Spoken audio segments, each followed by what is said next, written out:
attendance check. Meliana, ang ibig sabihin ay magpapasok ka na. Isang linggo na lang bago ang balik eskwela, kaya ang ilan, inilabas na ang checklist para makumpleto ang kailangan ng mga batang papasok. Yan ang kwentong kalye ni JM Encinas. JM? Susan, gaya nga ng inaasahan, dinagsangan ng mga kapuso natin ang Divisoria para mamili ng school supplies, no? Dahil nalalapit na ang balik eskwela. Ang good news, mababa nga daw ang presyo nito ngayon. Yan ang balita ngayon dito sa lungsod ng Maynila. Sa Divisoria sa Maynila, abala ang mga magulang at estudyante sa pamimili ng mga gamit sa paaralan. Isang linggo bago magbalik eskwela. Si Manilyn mula Caloocan dumayo pa sa Divisoria para mamili ng school supplies. Nakaka-pressure yung gastos talaga. Ay, syempre, kailangan talaga paglaanan ng pera kasi nga, magastos po talaga pag may pag-aaral na. Sa mall po kasi may masyado na malaki yung dagdag, parang double the price na po.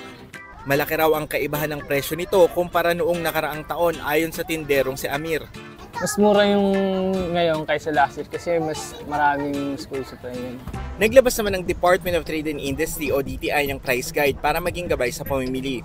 Kabilang sa price guide ang writing at composition notebook na mabibili sa halagang 11 pesos and 80 centavos hanggang 52 pesos. Ang grade 1 to grade 4 pad papers naman nasa 9 pesos and 50 centavos hanggang 61 pesos. Ang intermediate pad nakakahalaga ng halos 14 pesos hanggang 50 pesos.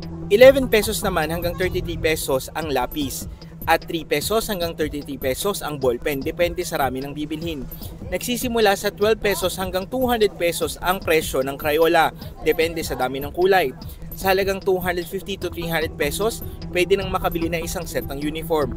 At itim na sapatos naman sa halagang 150 to 250 pesos. Tandaan, hindi porket mura ay pwede na. Mas mabuti pa ring maging mapanuri sa mga bibilin.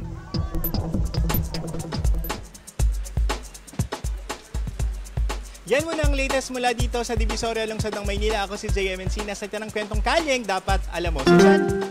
Maraming salamat, JM Encinas.